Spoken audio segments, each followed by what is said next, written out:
Hero is the person who confronts horrible, chaotic potential and tames it and makes something of it, right? That's the fundamental human story. But the problem is that you have to face what you don't want to face in order to fix it. And so you look at all the things about yourself that need to be burned off, that need to be dispensed with. And that, man, especially at the beginning, especially if you're screwed up, that might be like 95% of you just has to go up in flames. And it's painful. Even some of that stuff that you have to burn off doesn't want to die. And it'll scream in agony while you're burning it off. It's not pleasant. But if you know that you're the thing that can transcend your problems, most fundamentally, if you know you're the thing that, if it faces the problems, can transcend them, then you have the faith that would enable you to take stock of who you are.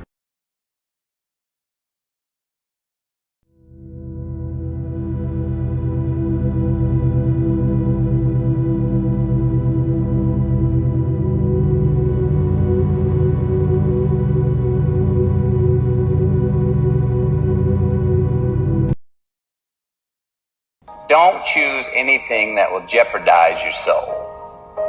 Prioritize who you are, who you want to be, and don't spend time with anything that antagonizes your character. My only regret is that I didn't tell enough people to fuck off.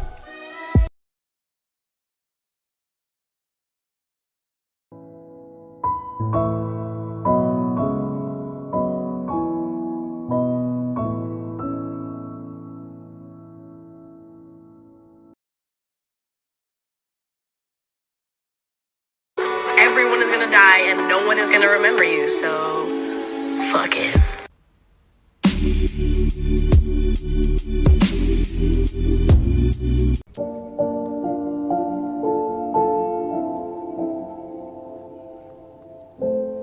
You are my best friend, my only best friend. You make me happy, best friend. I've been asking my children all the secrets to life because I was told they're born knowing them, but forget them before they're old enough to tell. My son Leland, he gave me a freebie the other day. I've been working long hours on the farm and had to go away for a weekend. After 4 days, I still had to roll right back into a tractor, so I asked Leland if he wanted to go with me, and he said, "Why, Daddy?" I said, "I just want to spend some time with you, buddy. I miss you." So he agreed, and after about 10 minutes, he'd fallen asleep in the tractor, and half hour went by, and he woke up. I asked him if he wanted to go home so he could take a nap. He said, "Daddy, I don't have to be awake to spend time with you. I'm still here, and you can still see me." Sometimes when we're hurting, all we need is for somebody just to sit with us.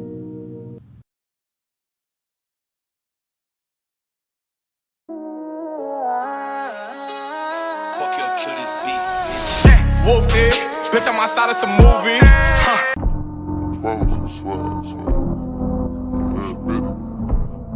Let's put it like this. The only person I've ever lost and needed back was me. Me, myself, and I. How you are treated is so much more important than how much you like someone. Listen to that one more time. If you're American and you think America's the best country in the world, can you please give me a genuine reason why? If you're American, shut the fuck up, bro. Y'all blew a 13 colony lead, talking a lot of shit. I may be a loner, but y'all hang out with people that talk shit about y'all.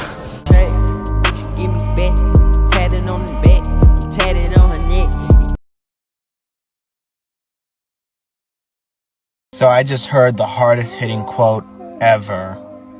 And it says, if your absence doesn't bother them, your presence never meant anything to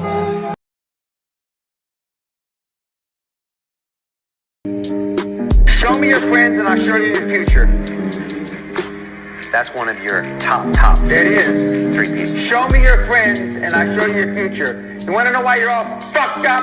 Just look at the fucking bums you hang around with. Let's go back to what's always worked. A duo. You and me against the world, milady.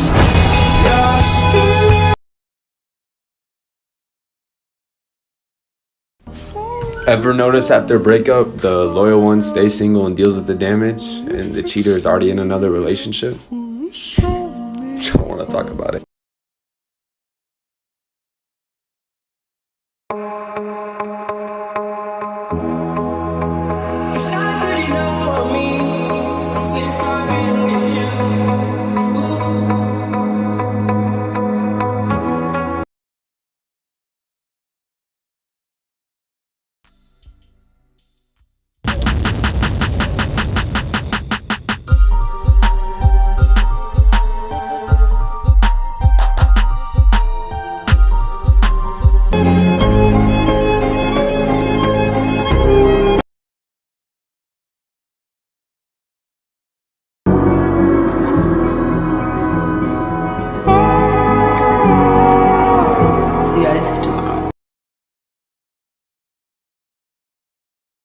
You wanna know the best advice I could give you, bro? Be so focused on watering your grass that you don't even have the time to check if somebody else's grass is greener. Because once you start comparing your process to somebody else's, it'll demotivate the shit out of you. This book has a quote on kindness in it that hits me every single time, and it goes like this. The kindest people are not born that way, they are made. They are the souls that have experienced so much at the hands of life. They are the ones who have dug themselves out of the dark, who have fought to turn every loss into a lesson. The kindest people do not just exist. They choose to soften where circumstances try to harden them. They choose to believe in goodness because they have seen firsthand why compassion is so necessary. They have seen firsthand why tenderness is so important in this world.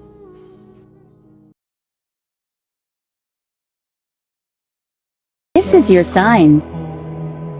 Please believe there is still time for you to be all that you want to be. There is time.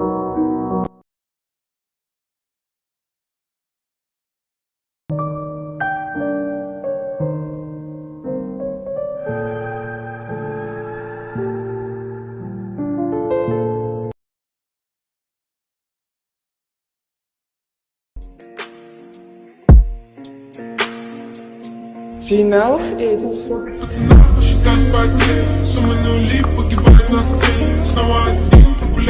I woke up one morning and my truck was covered with more bees than usual, so I ran outside in my pajamas to see what was going on. A swarm of bees that I caught the night before was leaving their hive and swarming again.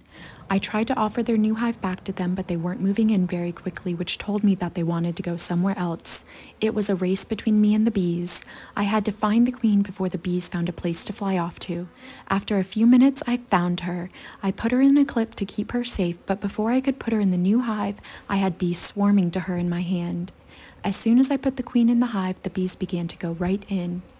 I still had some bees on my hand who weren't leaving because they could still smell their queen on me. So I shook them off so they could find her. Within minutes, the entire colony was rushing to get back into their new hive. You can see how fast they were moving and how the queen was covered in bees. I waited for all the bees to get into their hive, and it was another great day of saving the bees in my pajamas.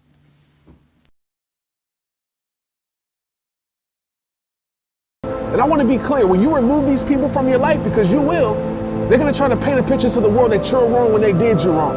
But I want you to understand this, Annie, and never forget it. Never feel guilty for cutting someone off when they handed you the scissors. But like I always tell you, it all starts with you. 75 hard. Andy Frischella, the CEO of First Form, put out this challenge a while back, and he said on his podcast he thinks only 2 people will do it. Obviously, more have done it since, but he says it's very difficult. A mental toughness challenge with 5 and 5 rules only. Rule number 1, follow a diet, no cheat days, no cheat meals, no alcohol. Rule number 2, 2 45-minute workouts every single day. One of them has to be outside. Rule number 3, drink a gallon of water a day. Number 4, read 10 pages in an entrepreneurial nonfiction book. Number 5, take a progress picture every single day of the challenge. The hardest part is if you mess up, you start again from day one. So this is 75 days in a row, no mess ups, no cheating, strictly testing your mental toughness. And I decided late last night that I was going to do it. So follow me along on my journey. Today is day one, and I'm going to... That you would have given your 16-year-old self. Don't be so high and mighty that you don't take advantage of the humble opportunities that are granted to you. When I look back, I didn't like school at all. You might say I hated it. And I've thought a lot about that, because I thought, well, there were reasons. I was a very fast reader. I could get through the books that were given to us in English class, generally in the first day. And that wasn't really appreciated, I would say. But there were things, and I was bored a lot as a teenager and got into a reasonable amount of trouble, not an unreasonable amount, but then, there were sports teams and there were attempts to organize plays, and there were things that I didn't do that I could have. When a good guy with a good heart gets destroyed and stops caring, the devil shivers. I'm trying to make a little change. Yo, this is just a quick reminder that this is what I look like posing in perfect lighting with a pump, and this is what I look like in real life. If you have a crush on someone, send them this. Saturday night dates are easy to find, but I want only you on Sunday mornings. If you concentrate solely on your career, you can get a long way in your career. And I would say that that's a strategy that a minority of men preferentially do. That's all they do. They work like 70, 80 hours a week. They go flat out on their career. They're staking everything on the small probability of exceptional status in a narrow domain.